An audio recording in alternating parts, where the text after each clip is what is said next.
Welcome to Brass Tacks. I'm Zaka Jacob. Kochi in Kerala was rocked by 3 blasts in the space of minutes at a prayer convention center in Kalamassery, targeting a Christian sect called the Jehovah's Witnesses. Now, before it was known as to who was the perpetrator of this attack, some people rushed to say that this was linked to the ongoing Israel-Hamas war, and this was because of the permissive environment in Kerala by the Pinarayi Vijayan government for radical elements. They also pointed to the video address of former Hamas leader Khalid Mashal that happened at the Jamaat-e-Islami rally in Malappuram just a few days before what happened yesterday.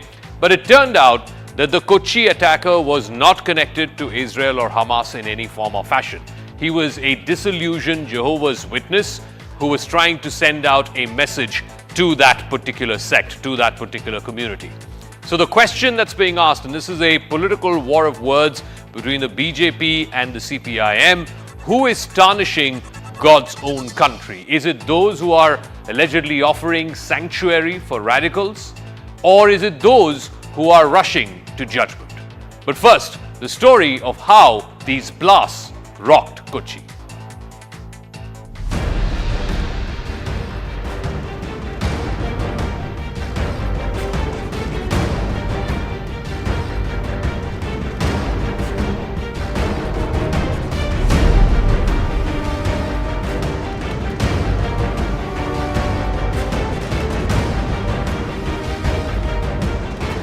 अभी क्या बताओ, मन में जिस तरह होता है कि एक ब्लैंक सिचुएशन है, ससा तो मिलना चाहिए, ससा तो मिलना पड़ेगा.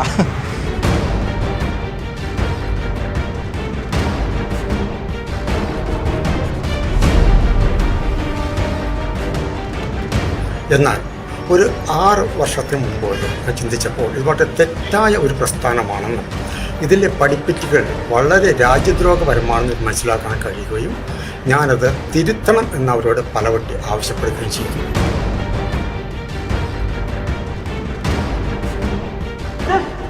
Pinarayi Vijayan government is soft towards the radical forces, and at the same time the radical forces are on increase and there is silent. Rajeev ചന്ദ്രശേഖറും അദ്ദേഹത്തിൻ്റെ കൂട്ടാളികളും നമ്മുടെ രാജ്യത്ത് സ്വീകരിക്കുന്ന നിലപാട് ഈ പാലസ്തീൻ ഐക്യദാർഢ്യം പ്രകടിപ്പിച്ചുകൊണ്ട് പ്രകടനങ്ങളും മറ്റും നടക്കുമ്പോൾ, അതിൻ്റേതായ പരിപാടികൾ നടക്കുമ്പോൾ അതിൻ്റെ ഭാഗമായി കേസെടുക്കാൻ പറ്റുമോ നോക്കലാണ്. Unanimously, with the BJP's presence and participation, they unanimously said this sort of a reaction by a union minister was not correct, wrong, and necessary steps will be undertaken.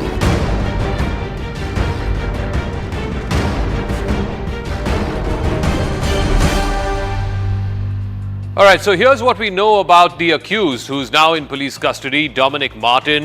And as per his own video confession, he went and surrendered to the police. This is what the investigators are telling us, the inside track. At least 5 liters of petrol was used for each bomb. Remember, 3 bombs went off, so at least 15 liters, if not more, of petrol was used. The other one is that jute bags were used to pack the IEDs. Remember, these were remotely controlled, remotely timed, improvised explosive devices. Also, that radio frequency devices were used to trigger these bombs. Sometimes you can use cell phones, you can use wireless, but what investigators are saying is that radio frequency devices were used to be the trigger for these bombs. Also, that these IEDs were covered with cloth and they were kept under chairs which had cloth on top of it, the idea being that maximum fire is caused as a result of these explosions. Also, that the intention of Dominic Martin was to burn down the entire convention center, where for the 3rd day yesterday in a row, these Jehovah's Witnesses were having a prayer ceremony. Now, Martin's motive for the blast, as to who these Jehovah's Witnesses are, it's suddenly come to the fore. This is a very small sect, a very radical sort of sect of evangelical Christians who are there world over and they are there in Kerala as well. They do have some very oddball practices. For example, they don't sing the national anthem. This was a case that went up all the way to the Supreme Court of India in 1986, and the court said that they were protected under Article 25 for not singing the national anthem, because as per Jehovah's Witnesses, they are only allowed to praise Jehovah and no one or nothing else. Also, they do not hoist the tricolour, the national flag, again protected under Article 25 of the Constitution. They also, unlike other Christians, do not celebrate Christmas or Easter. These are festivals that are associated with the life of Jesus Christ. Jehovah's Witnesses do not believe in these festivals. They think these are pagan traditions. In fact, they do not have any particular affinity for other Christians of other sects or other denominations. Now, who these Jehovah's Witnesses are, we'll have a full-fledged explainer at the end of the debate. But first, I also want to bring you up to speed with this entire thing has shaken up Kerala, because Kerala hasn't seen something of this sort in the last many years. Multiple devices, powerful devices, IEDs, remote controlled and timed from outside, went off in Cochin. There are some unanswered questions which beg to be asked. Number one, could Dominic Martin have made a remote controlled bomb all by himself? This is sophisticated technology. How could an English tutor have done this on his own? Where did he acquire the material? There were improvised explosive devices. There were firecrackers that were used. I said liters of petrol were also used. How come no one detected this when he procured all of this material? Could Dominic Martin have assembled the bomb, as he claims in this video and as he has allegedly told the police, just by watching internet tutorials, by looking at internet videos of how to make an improvised explosive device? There is CCTV footage of him on the morning of, that is yesterday morning, planting these devices under these chairs. If there is CCTV footage, how come no one saw him? How come no one raised a suspicion? Because this event was going on for the last 3 days. Yesterday was supposed to be the last day of this prayer at that convention center. Now, the most important question, as of right now, 24 hours plus since this happened, the police are convinced that this is a lone wolf attack. At least the evidence seems to suggest that he was the only person involved. But because of these questions that I mentioned before, is it possible that this was just a lone wolf, or were there co-conspirators? Now, this has taken a bit of a political turn, if you will. The BJP has taken on this opportunity to take on the Kerala government of Pinarayi Vijayan. BJP chief JP Nadda, in fact, was in Kerala and he spoke there. He's also tweeted out about it, and that is part of our Motorola, India's best 5G smartphone brand's tweet of the day. Hello, Moto. All right, so the BJP chief has said this. He said this in the speech there in Kerala as well, and now he's put out this as a tweet. The bomb blast in Kerala shows how bad the law and order situation in Kerala has become under successive governments of Congress and left. Terrorism is flourishing. Everyone should condemn the bomb blast in Kerala. Radical forces are continuously raising their heads, and towards the attitude of the Kerala government towards radical forces is quite soft. Congress is also maintaining silence on this. Now, a few days ago, a Hamas leader had addressed a program in Kerala. Surprisingly, the ruling LDF government, Chief Minister Pinarayi Vijayan, and the Congress have all maintained silence on this. After all, why this silence regarding terrorism? The BJP demands an independent investigation. The Union Home Ministry is ready to provide all possible help to the Kerala government for this investigation. So that brings us to our debate topic tonight. Is, as the BJP alleges, appeasement by successive governments, left and Congress ruled, is that fueling radicalism? Or are folks like the BJP and its extended affiliates rushing to judgment, rushing to tarnish God's own country? That's our debate topic tonight. Hello, Moto.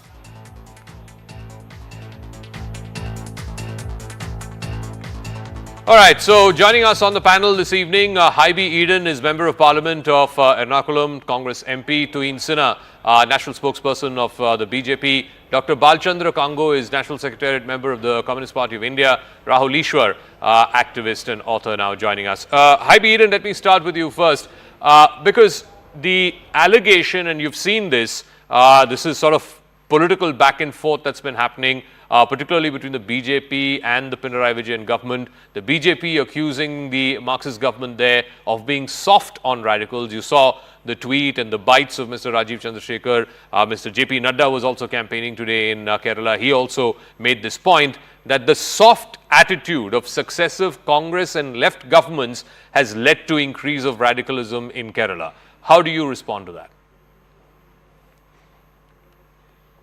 As you know, the BJP, especially a very responsible minister in the government of India, within hours of the incident tweeted about Hamas, which was quite unfortunate, and terror attacks, which actually had nothing to do with that. You have to actually understand that this community of Jehovah Sakshi is a very peace-loving community. They have their ideology, and in a country like India, they have the freedom to preach their religion. And they're very disciplined, as I understand. But within hours of the incident, and when all of our priorities, people's representative like us, were right there from the very first hour to make sure that the medical facility is provided, to save as much as life as possible, and to console the relatives and the fellow beings who were a part of the gathering. Yeah, there are being a person from the opposition party in Kerala, the Indian National Congress. I can also say that the intelligence had a huge failure. Yes. There were a couple of incidents few months back also. But this is a time where you shouldn't take political advantage of the situation, but to make sure that everybody is at peace, and everybody involved in the attack, the blast, are taken care of into custody. Even if it is a part of conspiracy, or even if it whoever is related, whichever religious organization, whichever people under any religion banner, name or fame is there, should be taken into So let me ask serious Tuhin custody. Sinha this. This is the counter charge from both the Congress as well as, of course, the Marxists. The Chief Minister spoke today that even before the police had come to any kind of conclusion, even as this this blast had happened and people were coming to terms with what had happened, and there was very preliminary information coming in, how is it that BJP folks and extended Sangh Parivar folks, including, he pointed the example of Rajiv Chandrasekhar coming out and saying that this is because of radicalism, and it turns out this has nothing to do with radicalism, or this has nothing to do with Israel and Hamas. This is a disillusioned member of this very same community, Jehovah's Witnesses. So are you rushing to judgment to tarnish the image of Kerala just because you don't like it? Well, good evening, Zaka. Good evening, everybody. If anybody has tarnished the image of Kerala, it is those Congress MPs and Communist MPs who have been silent spectators to the radicalization that has been unfolding over the last 2 decades. Irrespective of who was behind the blast yesterday, fact is that Kerala is sitting on a volcano which is about to erupt anytime. A volcano caused by unbridled radicalization across the last 2 decades. On 26 July, in Mannapuram, the IUML had taken out a huge procession where they openly called for slaughter of Hindus. Did any MP, Congress MP or CPIM MP of the Congress party protest that? And this happened barely weeks after Rahul Gandhi went abroad, where he certified the IUML as a perfectly secular party. There are several other incidents. Has Shashi Tharoor ever spoken about love jihad? When Kerala story was released, he said, that's your story, that's not ours. So what is your story? You need to tell us, because love jihad is something which has been red flagged by the High Court in Kerala way back in 2009. And it has existed since then, while both the parties, in fact, Achyutanandan, a CPIM Chief Minister, had first spoken about the devious designs of PFI in 2010. No, Tuhin, all of this may be right, but the point is, what has any of this got to do with what happened yesterday in Kochi? No, like I mentioned, irrespective of what investigation happens, I can tell you many other episodes. We need to remain vigilant about what is happening in Kerala. We were lucky if radicalized elements, the Islamists are not behind yesterday's blast. We are lucky, but it's about a matter of time. In Kozhikode in April, they tried to burn a few bogies of a train, and had that happened, God forbid, what what would have been the number of casualties? So we need to remain vigilant, and the least that I expect from both Congress and CPIM that they should speak out against this radicalization, not be a mute spectator. Okay, so I'll ask Rahul Ishwar and then after that Mr. Kango of the CPI. Rahul Ishwar, you are from Kerala. There are these competing narratives. The BJP is saying it's a tinderbox. You heard from what Tuhin Sinha said, there is appeasement happening, that's why radicals are getting a free run. The Marxists, on the other hand, say Kerala is this picture of communal harmony. The BJP and its affiliates want to tarnish that image. They want to break that communal harmony. That's why they are rushing to judgment like they did yesterday. Which of these two narratives is actually the reality of Kerala society?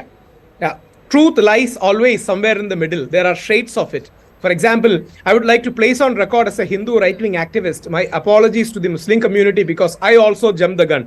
I also thought it was the Muslim community and the radical Islamists behind it, especially the day before a condemnable incident called allowing a Hamas leader to speak, even though online, had happened. I think that's a no-no, and they are crossing a line. So we all assumed at first it was a reaction to it or it was because of that. Yes, later we all corrected. We understood it was not the case, and Dominic Martin, is more of the other side, from the other end of the spectrum, a far right or any other kind of person you can call. I am also a moderate right-winger, but at the same time there are far left and far right people that's everywhere. So that's one spectrum. Second, yes, Kerala is a heaven of pluralism. At the same point of time, there has been instances of radical conversionism, forced conversion, and even the present Chief Minister, Sri Pinarayi Vijayan, went on to say that 109 people from Kerala went to ISIS and joined for various reasons. So there is an issue of Islamist radicalism that's happening in Kerala. We shouldn't close our eyes. Even though we need not exaggerate it, there is a reality, like rightly pointed out by Tuhinji. B.S. Achudanandan ji has said it. Sri Pinarayi Vijayan has pointed out. Sri Ummanchandy sir on the floor of the house has given the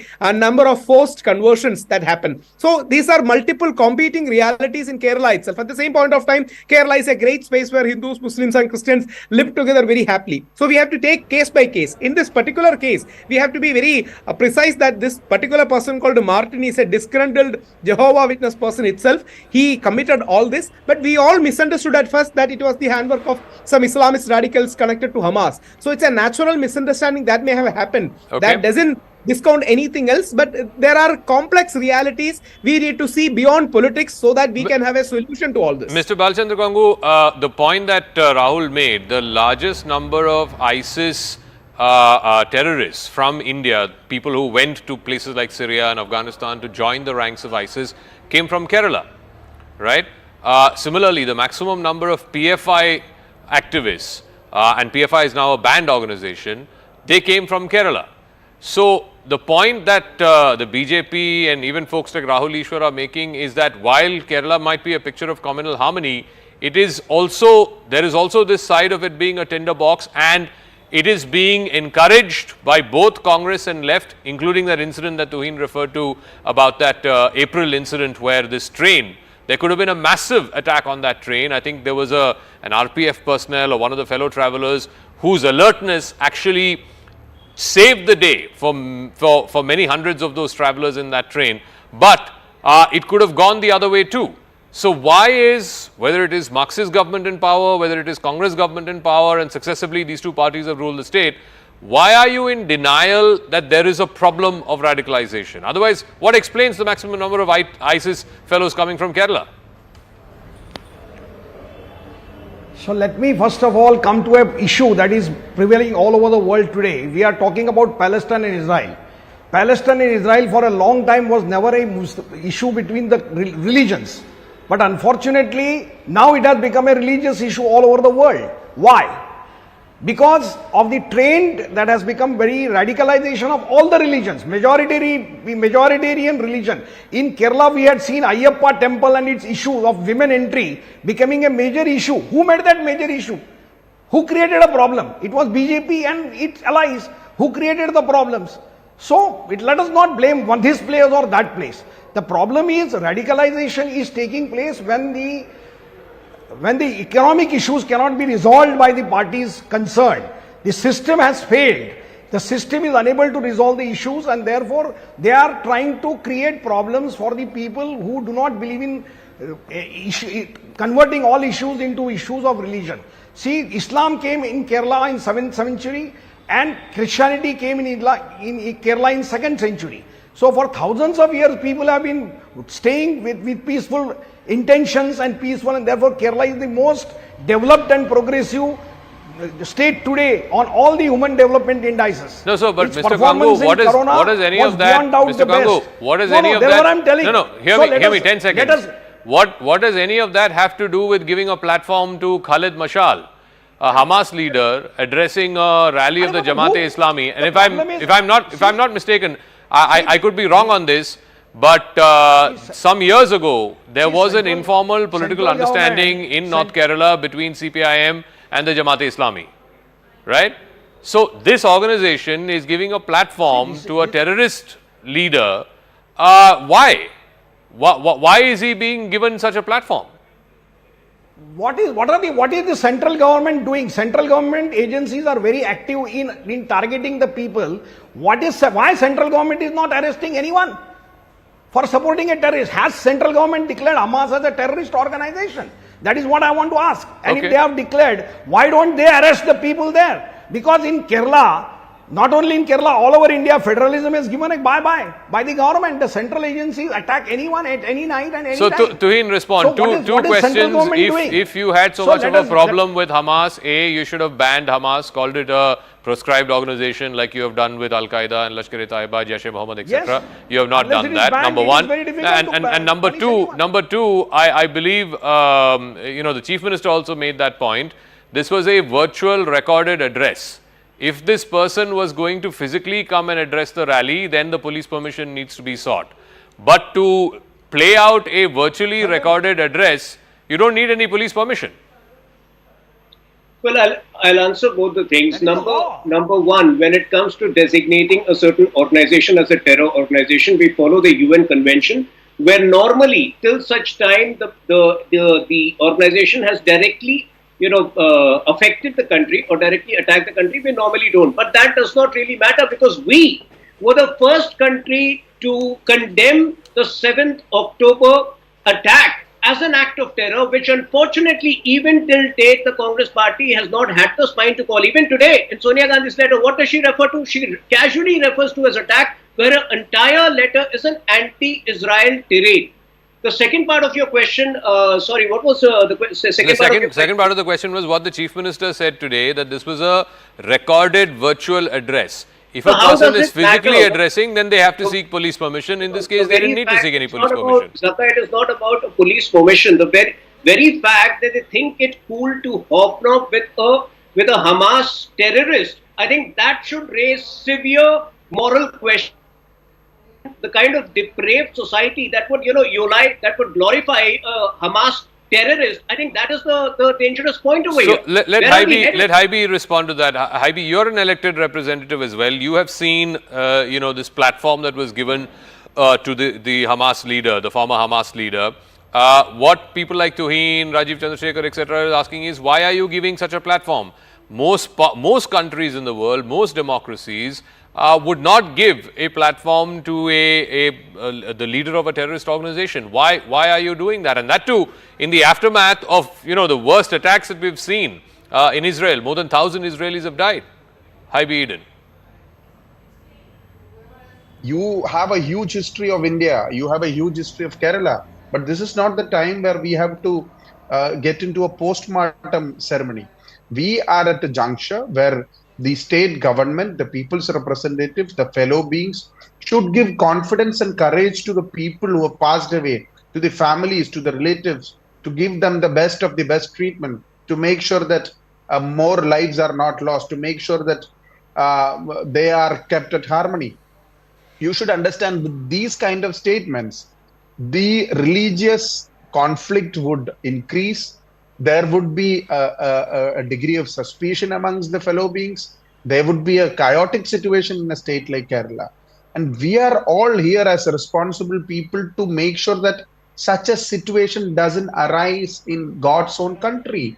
That is how a constitutionally derived position like a minister in the cabinet should act and respond very, very seriously and responsibly. But unfortunately, in this particular incident, I'm talking about this particular incident. They might be vouching for the Kerala story. It is not the story of Kerala. We don't agree with the story of Kerala, which came as a movie. Even the Prime Minister, Honorable Sri Narendra Modi, vouched for. We are not for that movie. So Kerala has a huge history of religious harmony, and people who are trying to break that harmony is seriously the BJP to take a political advantage. But unfortunately, as usual, they failed miserably in doing that. So Rahul, again, the position like what Hybe has taken and what the CPM party has taken is that, you know, BJP is rushing to tarnish the image of Kerala, not just what happened at the Kalamassery Convention Centre yesterday, the bomb blast, where there was a rushing to judgment without knowing fully the facts of the case, but also in this Kerala story example that Hybe gave. What happened in that case was the makers of the film ran this sensational trailer saying 32,000 girls have been forcibly converted and have, you know, been forcibly sent to fight ISIS and so on. And then the matter went to court, and they said that they will drop that part of the trailer. So, what the point that folks both in the Congress and the CPM are making, Rahul, is that this is part of a design by the BJP and its affiliate organizations to try and tarnish the image of God's own country. Yesterday was one example, Kerala story is another example. Zaka, no, I'm a proud Keralite and a proud Indian, and I'm a right-winger too.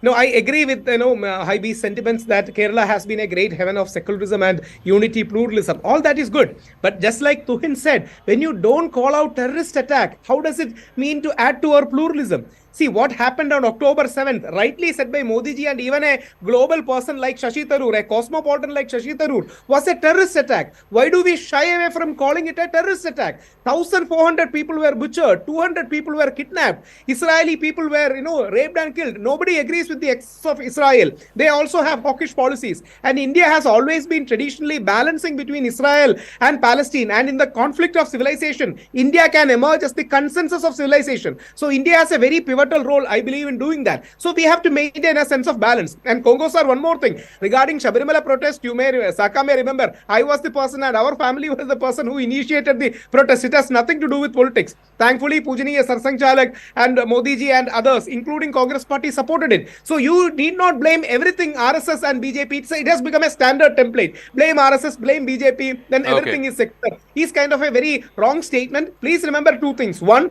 Hamas leader is a no-no. Hamas is not equal to Palestine and Palestine is not equal to Hamas. We all stand with Palestinian kids, but Hamas is a no-go area. Second, what happened yesterday was a person like Dominic Martin doing. We need not blame our Muslim brothers and sisters for it. And if somebody has felt that they are wrongly blamed, it is up to us that we should apologize to them, that we are sorry for it. And it only increases our moral stature when we say sorry about such a wrongful accusation. All right, we'll leave it at that. Let's see how this story plays out. Dominic Martin will have to be produced in court tomorrow, and we will get further details from the police as to whether he managed to pull this off on his own or whether there were co-conspirators, what the modus operandi was, what his motives were. Right now, what we have is the confessional video in which he says he wanted to teach a lesson to his fellow Jehovah Witnesses. Let me now go across to another guest who is joining us on this very topic. CPIM General Secretary Sitaram Yechury is now joining us on Brass Tacks. The unfortunate incident, Mr. Yechury,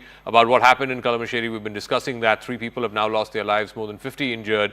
It appears, at least on the face of it, the act of a lone wolf who seemed like an estranged, disillusioned member of this particular sect of the Christian faith. But the BJP has made this an issue, saying whether it was what happened yesterday in Kochi, whether it was giving a platform to this Hamas leader, all of this is happening in Kerala under the Marxist Party rule, under Mr. Pinarayi Vijayan, because you've given safe sanctuary to such radical elements. How do you respond to that? That's all absolutely ridiculous. Yesterday, before they found out who it could be, that one of the same ones of the same faith of the Jehovah Witnesses, they said that this was the handiwork of Islamic militants. And they went on saying that now you understand the Kerala story, how authentic that film was. From 32,000 ISI jihadis, that actual reality was brought down to 3 when the issue went to the courts. And then this sort of a propaganda is exactly what the BJP lives on. That is their staple diet. I mean, that has nothing to do with reality. This was something, and the person who has been arrested himself has given his own statement. That is there for all to see. And today there was an all-party meeting that was held in Kerala, in Thiruvananthapuram, and the BJP was present. And they in fact came out very critical against the Union Cabinet Minister who made a similar allegation. And I'm sure that there will be some legal proceedings that will follow. When you mean legal proceedings, what are you suggesting? Will the state government there or your party there, will you consider, taking this matter to court, taking Mr. Chandrasekhar to court? What do you mean by there will be some legal proceeding? Well, I mean, I'm saying there are possibilities. I don't know what exactly they decided in the all-party meeting, but it was decided in the presence of the BJP. That this sort of a reaction that came out, even including the Union Cabinet Minister's reaction, they were highly critical of it. And from what I hear, they will proceed on the basis of these sort of statements that were made by the Union Cabinet Minister. And how they'll proceed is for them to decide. But the BJP, whether it is the minister that you referred to or even JP Nadda was there today, they are pointing to what happened a couple of days before that, where in Malappuram there was a rally, and that rally was addressed virtually by former Hamas leader Khalid Mashal. He was given a platform. They are asking, at a time when the government of India is standing with Israel, is siding with innocent Israeli citizens who were victims of the terror attack on October 7th, why are you giving a platform to a Hamas leader like Khalid Mashal? What is the justification for that? What would you say in response to that? You ask them, yeah? Why are you asking me? It was an online meeting. If it was a physical meeting and why they was allowed to come there, that maybe there was some sense in asking the Kerala government. It was an online meeting, so an online meeting, the lines are on, so somebody came. So you ask the organizers. Anyway, the point at issue is right now 3 weeks have gone by after that attack in the south of Israel. And for the 3 weeks, there's only been pounding and a genocidal war that has been unleashed by Israel. What are we saying on it? The government of India abstains on a vote calling for a ceasefire in the United Nations General Assembly and for a humanitarian pause. I mean, it's a humanitarian issue now. That's what the whole world is reacting to. Asking for an immediate ceasefire, humanitarian aid, and a political solution of a UN-mandated two-state solution. Now, what is the issue currently? Okay. 8,000 people dead, 4,000 plus are children. What is the issue? No, but the explanation of that vote, humanitarian considerations. The explanation of that vote has been provided by the Foreign Minister, Mr. Jaishankar. The rationale for that vote, where he said that it can't be that when a terrorist attacks India, then India cries hoarse about it. But when a terrorist attacks Israel or any other country for that matter, we take a different position. Do you buy that justification? There is terrorism, individual terrorism that needs to be condemned, and there is state terrorism, which also needs to be condemned. We can't condemn one and not condemn the other. When Mrs. Indira Gandhi was assassinated by 2 Sikh guards, and when the Sikhs were indiscriminately attacked all over the country, particularly in Delhi, when we were there on the ground trying to save them, was the correct thing? Are you justifying it like you are now justifying what Israel is doing? Okay, Mr. Sitaram Yashari, we'll leave it at that. We'll see how the story plays out politically also in Kerala between the left and the BJP. As we move into the latter half of the show, I want to take a deep dive into this sect, this little known sect called Jehovah's Witnesses. They are an evangelical cult within the Christian faith. They do not believe in what the Christians call the Trinity, which is that God is in 3 equal parts, the Father, the Son, and the Holy Spirit. They also have very oddball characteristics. They don't stand up or sing for the national anthem. They're not allowed to praise any worldly being. They believe that the end of the world is near, and when it happens, all 7 billion, 8 billion people will die except 144,000, which includes all of the Jehovah's Witnesses. These are all very, very radical ideas that this tiny minority of or within the Christian faith believes in. And mind you, they're not just present in Kerala, they're present all over the world. So here's a deep dive into who these Jehovah's Witnesses are, why they have these oddball characteristics, and how this has now been brought into sharp focus after what happened in Kochi yesterday.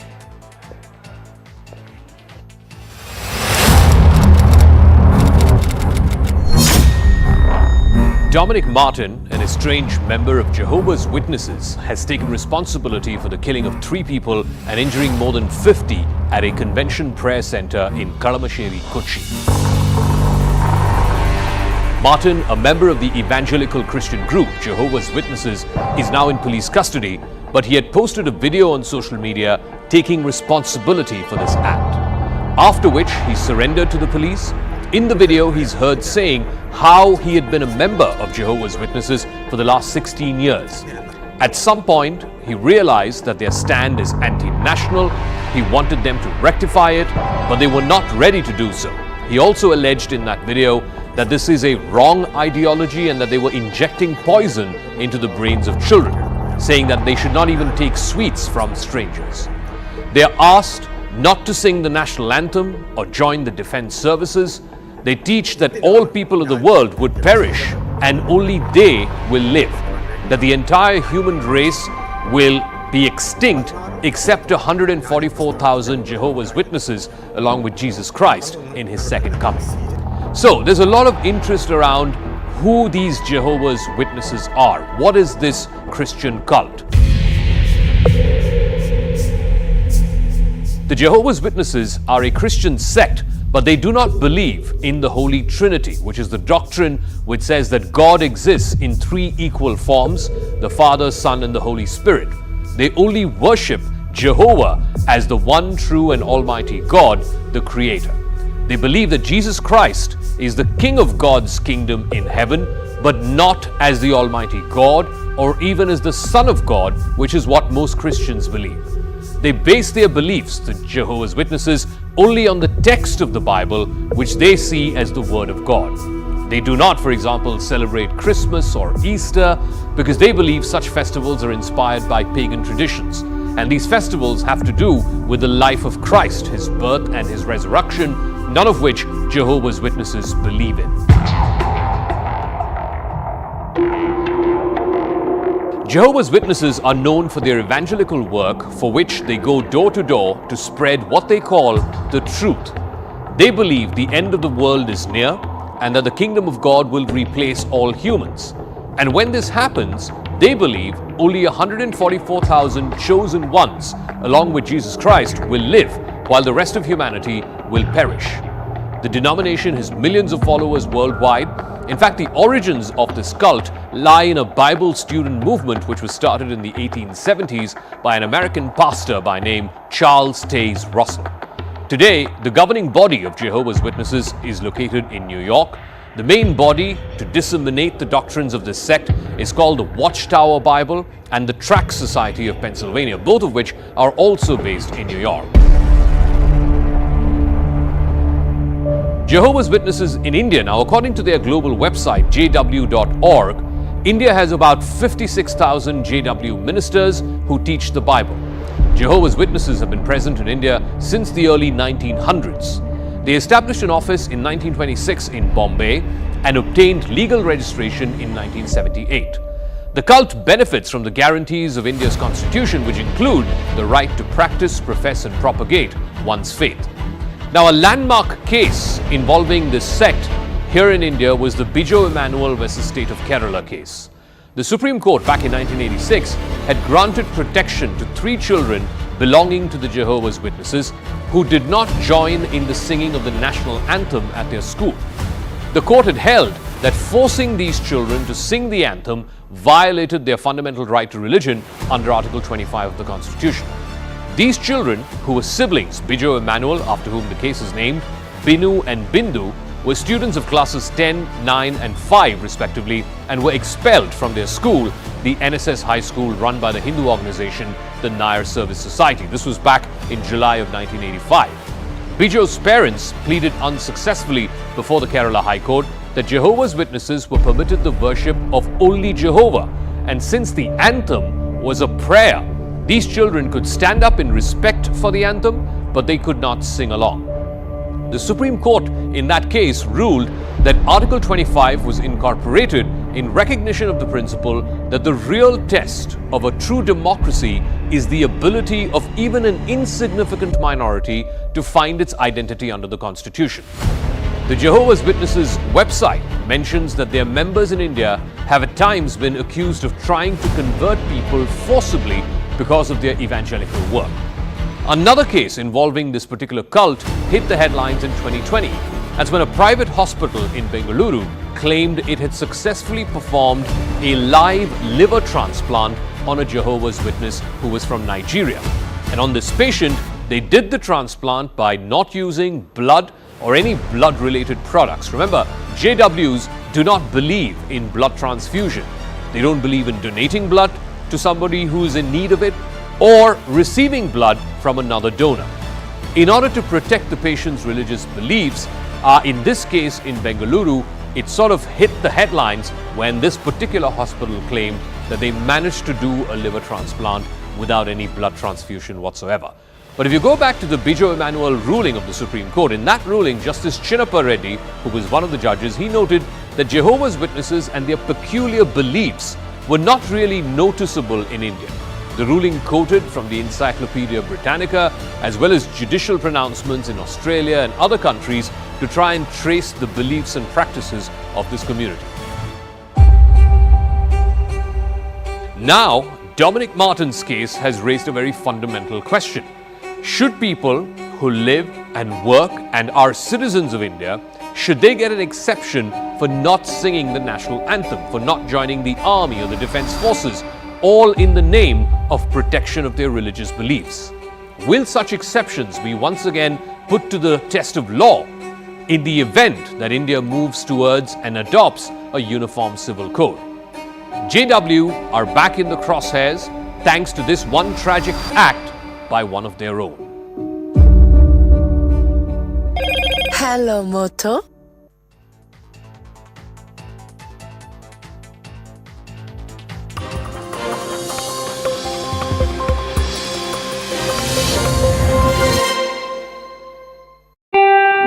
लगातार देख सकते हैं तोप और tank के धमाके की आवाज आ रही है और इस वक्त सामने में गाजा के अंदर एक बड़ा हमला किया है।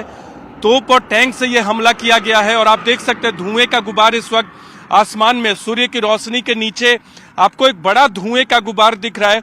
और हमें जो जानकारी दी गई है यह सजैया है। लगातार तोप टैंक की आवाज आपको मिल रही होगी क्योंकि गाजा के अंदर इजराइल की आर्मी घुस चुकी है, लेकिन अभी भी जमीन से ही तोप और टैंक से ही हमले हो रहे हैं इजराइल की सीमा के अंदर से, ताकि जो इंफ्रास्ट्रक्चर है गाजा के अंदर हमास का उसको क्लियर किया जा सके। कैमरा पर्सन करम आपको लगातार वो थिक धुआं दिखा रहे, जो मोटा धुआं है वो आपको दिखा रहे, जो कोहरे की चादर की तरह पूरा आसमान में फैल गया। आपसे महज कुछ देर पहले ये हमला किया गया और लगातार धमाके की आवाज आपको मिल रही होगी। दूसरी तरफ इधर भी आपको दिखा दे, थोड़ा सा कैमरा राइट हैंड की तरफ पैन करके, हल्का धुआं वहां भी आपको दिख रहा है।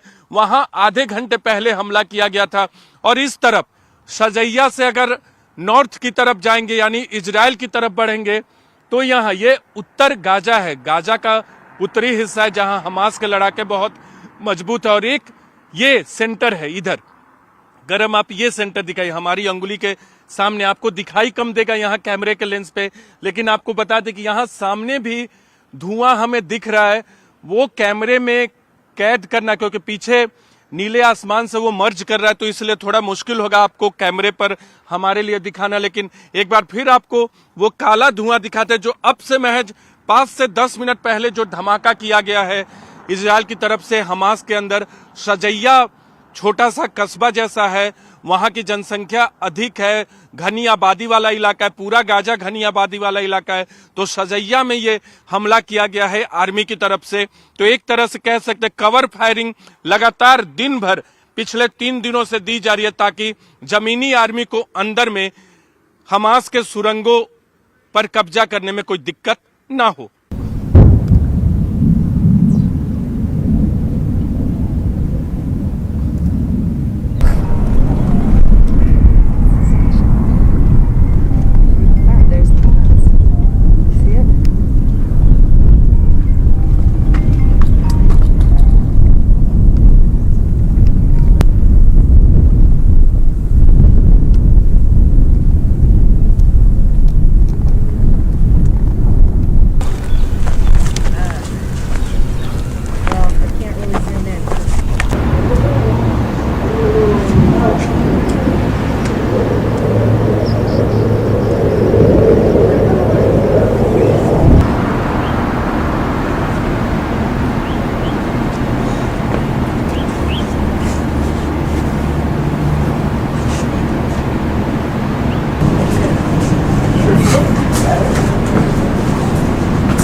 And big breaking news coming in. This is in connection to the entire Liquorgate saga, ladies and gentlemen. After Manish Sisodia was denied bail, now the ED has summoned Delhi Chief Minister Arvind Kejriwal on the 2nd of November. That is the big piece of breaking news that's coming in, where the Enforcement Directorate has summoned Arvind Kejriwal for the entire investigation into the Liquorgate scandal. And this summons has been given to Kejriwal for the 2nd of November. Now, Kejriwal will appear before the Enforcement Directorate on the 2nd of November. Big piece of breaking news that's coming in connection to the entire Liquorgate saga. Remember, Manish Sisodia was denied bail by the Supreme Court because Supreme Court said that the money trail of over 300 crore had been tentatively established by the agencies, and now Arvind Kejriwal, the Chief Minister of Delhi, has been summoned by the Enforcement Directorate. I'm joined by my colleague Rupashri Nanda on the broadcast. Rupashri, give us the details.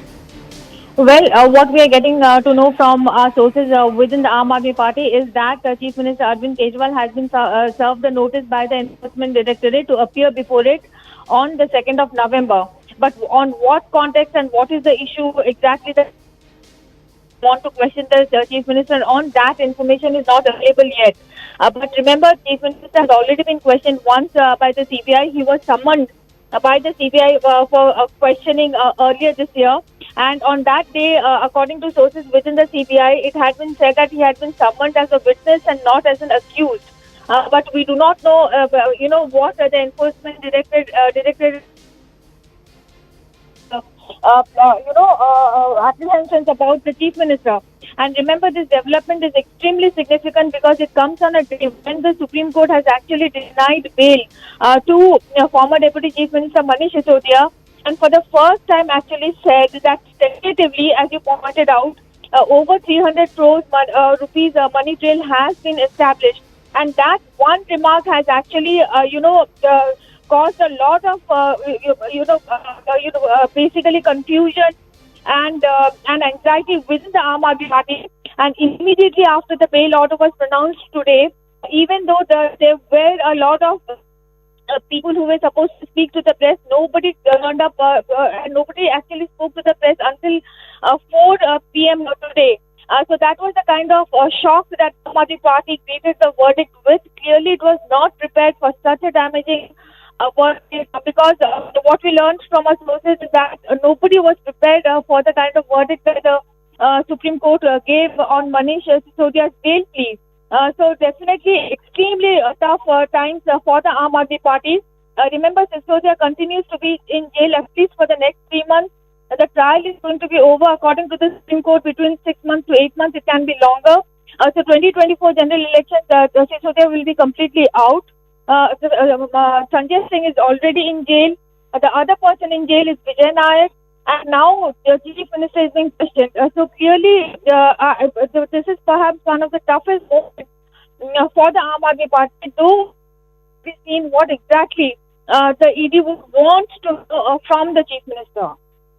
Also joined by Anshul Singh on the broadcast. So Anshul, when it comes to the entire Liquorgate saga, now Arvind Kejriwal being summoned by the Enforcement Directorate, his top lieutenants are in prison in connection to this scandal, and now what we are seeing is that the Delhi Chief Minister will face the ED heat. So yes, this is another setback that can be said for the Aam Aadmi Party at this point in time, because remember, today itself Manish Sisodia was denied bail in this entire matter, and also the charge sheet that has been filed by the Enforcement Directorate in this entire matter. In fact, the name of Delhi CM Arvind Kejriwal has at least been mentioned 11 times in that charge sheet. Now, who are the people who has been taking his name?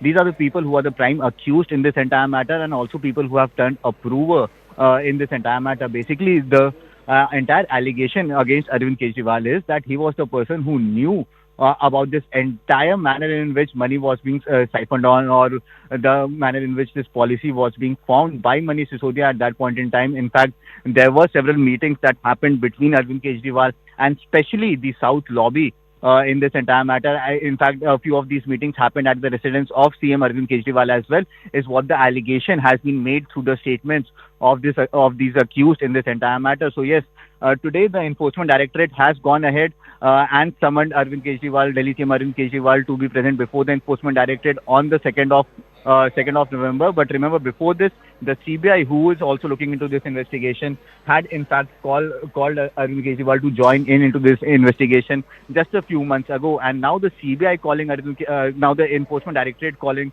Arvind Kejriwal to join into the investigation is again a big setback for the Aam Aadmi Party, because remember, there were discussions that happened within the courtrooms as well, where it was being said that if the money was eventually transferred, if the money was eventually transferred in some way or the other, or siphoned off in some way or the other to the bank accounts of Aam Aadmi Party, and that money was eventually used in the elections, then Aam Aadmi Party should also be made a party to this. This was a suggestion that was given by one of the judges, whereas on the other hand, the enforcement directorate lawyer said that no one who is involved in this entire crime would be let go of, and hence Arvind Kejriwal being summoned and the ED already in some way or the other preparing to make Aam Aadmi Party a member or a party in this entire case is definitely being seen as mounting trouble for the party. Now, once again, if at all Arvind Kejriwal goes ahead and joins the investigation on the 2nd of November, it is going to be very, very interesting to see if at all what kind of questions are being asked to Arvind Kejriwal by the interrogators, because yes, there are allegations that have been made in which it has very, very clearly been stated by the people who have been alleged of the crime and by the people who have turned approver in this entire crime, that yes, Arvind Kejriwal knew about the entire process in the manner in which this entire policy was being formed. In fact, Arvind Kejriwal was also privy to the information as to how much cut or how much share is to be distributed amongst the stakeholders in this entire matter, and hence Arvind Kejriwal being present in the investigation is a very, very important step that has been taken by the Enforcement Directorate today. Right, we're also joined by Arunima on the broadcast. Arunima, we're also learning, and this is something that you're putting out as well, that top sources say that new revelations have come to light after Sanjay Singh's questioning, and the Chief Minister will be asked to clarify these new leads which have emerged from the questioning. Give us more details. So this is not the first time that Chief Minister has been asked by both agencies. He's earlier faced both the CBI and the ED, and that was when Manish Sisodia was at the center of the investigation. There were a lot of revelations about Manish Sisodia back then. Where are the files, for example? Why are the important cabinet notes missing? And Arvind Kejriwal then, as per sources, had said that he was not aware. Whatever was done at the behest of then Excise Minister, which was Manish Sisodia. Subsequently, Sanjay Singh's arrest has led to fresh details. Multiple charge sheets have been filed by ED in this case, and new set of investigation, new set of leads have led them to Sanjay Singh. Sanjay Singh has been confronted with witnesses, with approvers who have confirmed how this money trail went up. At least 2 crore rupees is what the ED had confirmed in their remand notes that led up to Sanjay Singh. Was Arvind Kejriwal aware? Did Arvind Kejriwal actually say that we need to raise 100 crores as far as election campaign is concerned? Was this 100 crore rupees raised via the change in excise policy? All kinds of allegations have been made. There have been acceptance by the ED, even in the Supreme Court, that they are taking legal opinion to see whether Aam Aadmi Party itself can be named as a beneficiary. Who is the convener of the Aam Aadmi Party? Arvind Kejriwal. So there too, is there a liability which is made out? So there are a number of questions that the investigating team of the Enforcement Directorate now have for the national convener of the Aam Aadmi Party, as well as for the Chief Minister of Delhi, and that's why he has been asked to come on 2nd of November. Whether he appears or he seeks more time, that remains to be seen.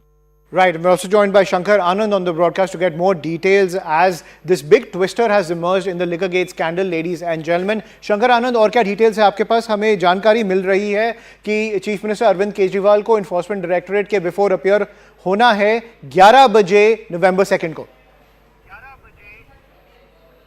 निश्चित तौर पर देखिए, इस वक्त की बड़ी खबर कही जा सकती है कि दिल्ली सरकार के मुख्यमंत्री अरविंद केजरीवाल को पूछताछ का समन भेजा गया है और पूछताछ के लिए 2 नवंबर को ईडी मुख्यालय में बुलाया गया है। और जिस तरह से मामले की अगर बात करें, देखिए दिल्ली सरकार की आबकारी नीति मामले में जिस तरह से फर्जीवाड़ा किया गया और इस मामले में तकरीबन 2 दर्जन से ज्यादा लोगों से भी इस मामले में पूछताछ की जा चुकी है और इस मामले में कई आरोपियों की गिरफ्तारी भी हो चुकी है। लेकिन जैसे जैसे तफ्तीश का दायरा बढ़ता जा रहा है, इन्वेस्टिगेशन के दौरान में कई महत्वपूर्ण जानकारियों को, सबूतों को इकट्ठा किया गया और उसी के आधार पर दिल्ली के मुख्यमंत्री अरविंद केजरीवाल को पूछताछ का समन भेजा गया है। हालांकि पिछले अगर कुछ महत्वपूर्ण बयानों की अगर बात करें तो मनीष सिसोदिया के खिलाफ जिस तरह से बकायदा केस रजिस्टर्ड हुआ था और मनीष सिसोदिया का स्टेटमेंट जो है वो भी बेहद महत्वपूर्ण है। और इसके साथ ही बाद में जिस तरह से संजय सिंह का स्टेटमेंट दर्ज हुआ और इसके साथ साथ कई ऐसे आरोपी जो अब सरकारी गवाह बन चुके हैं, वो बयान जो है निश्चित तौर पे वो अरविंद केजरीवाल के लिए मुश्किलें बढ़ा सकता है, क्योंकि बहुत सारे ऐसे जो लोग जो आम आदमी पार्टी के कई नेताओं के बेहद करीब में रहा है, और यहां तक कि कहा जा सकता है कि मुख्यमंत्री के आवास के आसपास जो कई महत्वपूर्ण बैठक होते थे उस बैठक के वो हिस्सा होते थे, और उसका जब स्टेटमेंट दर्ज हुआ और बाद में वो सरकारी गवाह बन गया, तो वो जो स्टेटमेंट है वो निश्चित तौर पे अरविंद केजरीवाल के लिए मुश्किलें खड़ी कर सकती हैं। लेकिन अब देखना लाजमी होगा कि 2 नवंबर को जब अरविंद केजरीवाल पूछताछ की प्रक्रिया में हिस्सा लेने के लिए ईडी मुख्यालय आएंगे या नहीं आएंगे, और अगर आते हैं तो वो सवालों की जो फहरिस्त है लगभग वो तैयार हो चुकी है। 2 दिन पहले ही उस सवालों की फहरिस्त तैयार कर ली गई थी, और इस वक्त में ईडी के वरिष्ठ सूत्र जो हमारे हैं, that is the latest that's coming in when it comes to the liquor scandal, ladies and gentlemen, where Arvind Kejriwal will now appear before the Enforcement Directorate on the 2nd of November. That's all we have to pack it on the show. Thank you for watching.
Israel की सेना Gaza के अंदर घुस चुकी है, तो दूसरी तरफ इजराइल गाजा बॉर्डर से, इजराइल की सीमा के अंदर से लगातार तोप और टैंक कवर फायरिंग भी दे रहे हैं जमीनी आर्मी को। इस वक्त हमारे पीछे आप लगातार देख सकते हैं तोप और टैंक के धमाके की आवाज आ रही है, और इस वक्त सामने में गाजा के अंदर एक बड़ा हमला किया है, तोप और टैंक से यह हमला किया गया है। और आप देख सकते हैं धुएं का गुबार इस वक्त आसमान में, सूर्य की रोशनी के नीचे आपको एक बड़ा धुएं का गुबार दिख रहा है। और हमें जो जानकारी दी गई है यह सजैया है, लगातार तोप टैंक की आवाज आपको मिल रही होगी, क्योंकि गाजा के अंदर इजराइल की आर्मी घुस चुकी है, लेकिन अभी भी जमीन से ही तोप और टैंक से ही हमले हो रहे हैं इजराइल की सीमा के अंदर से, ताकि जो इंफ्रास्ट्रक्चर है गाजा के अंदर हमास का, उसको क्लियर किया जा सके। कैमरा पर्सन करम आपको लगातार वो थिक धुआं दिखा रहे, जो मोटा धुआं है वो आपको दिखा रहे, जो कोहरे की चादर की तरह पूरा आसमान में फैल गया। आपसे महज कुछ देर पहले ये हमला किया गया, और लगातार धमाके की आवाज आपको मिल रही होगी। दूसरी तरफ इधर भी आपको दिखा दे, थोड़ा सा कैमरा राइट हैंड की तरफ पैन करके, हल्का धुआं वहां भी आपको दिख रहा है, वहां आधे घंटे पहले हमला किया गया था।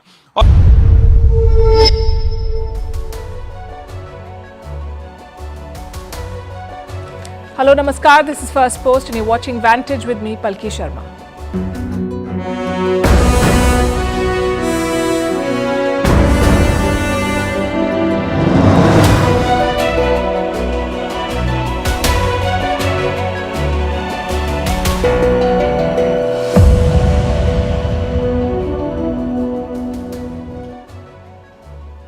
For days, we've been talking about the Israel-Hamas war spilling over. Tonight, we can tell you it is. The fire has spread to faraway Russia.